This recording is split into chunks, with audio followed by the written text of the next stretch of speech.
I'm Mike Moseley. I work for InnovateUK KTN. I'm a professional engineer. I've been involved in the construction industry for all my working life, which is somewhere in the region of 30 to 40 years.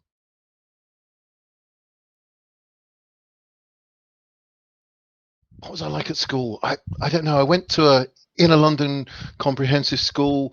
It wasn't the best. I was quite a star pupil, I suppose, in those days.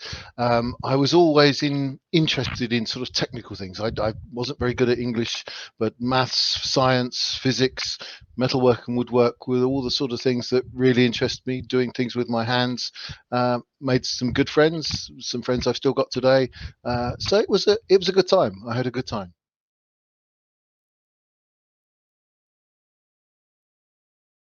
Getting into construction, I suppose I've done that a couple of times. My first job after leaving school was working as a van driver for a company called PowerTech, who were a construction plant. They did all the small tools for the construction industry. So I would drive around in this van delivering Kango hammers and Hilti drills and all sorts of things to different construction sites.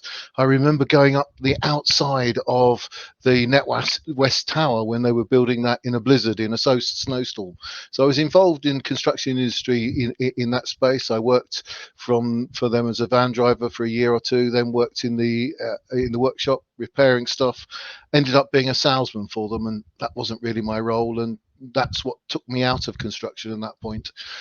Then came back after a tortuous career of various things. Did a degree as a mature student, mechanical engineering degree, and my first job out of university was working for a large German polymer company who did a lot of construction products. So I got involved in things like window profiles, making windows and curtain walling, but my sort of forte was around pipe work. We did a lot of stuff in pipe work, so I got involved in all sorts of interesting things around ground source heating and district heating schemes. So a lot of stuff using moving water around in construction, and that was my introduction really into the professional world of construction.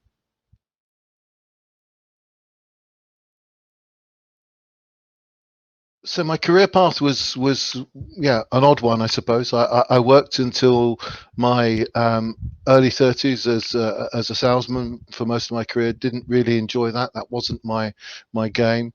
Did a house restoration and did a lot of work on a derelict house in the early 1980s. That gave me an opportunity to sort of build a career in jobbing builder. So I spent another few years working as a builder, doing lots of work for other people. That was my entry into that sort of space. But decided in my mid 30s that I didn't really want to be doing that all my life. It wasn't, my knees weren't going to take me all the way through my life doing that sort of work. So I went off and did a mechanical engineering degree in my mid 30s, did very well, passed with a first class honours degree, and then my career took me into a large German company that I talked about before. Worked for them for over 20 years, doing a whole variety of roles, but all basically sort of technical roles in construction in some way. Opened an office for them in central London, dealing with specifications, working with architects and mechanical engineers and other specifiers. So developed my career in that space, and then after 20 years, I got offered a job working with InnovateUK KTN, which was really about helping to others to develop that knowledge and transfer knowledge. So that was my potted history of my career.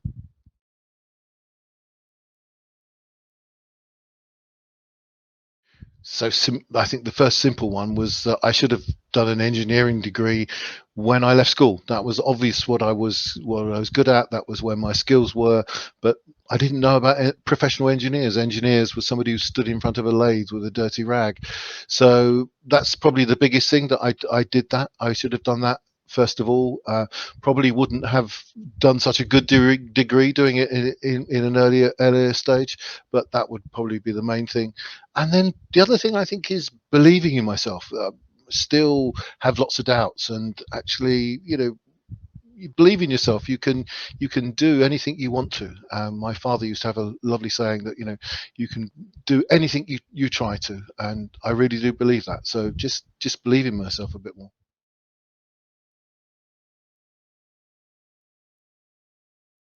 Yeah, so yeah, just believe in yourself. You can do it, and there's a lot of people out there who don't believe themselves. You're not the only one who's scared to say boo. So just believe it. You did well in your teenage years, but you were always hiding behind the curtains. So just come out, step into the limelight. We're all scared of the world, and just make the most of it.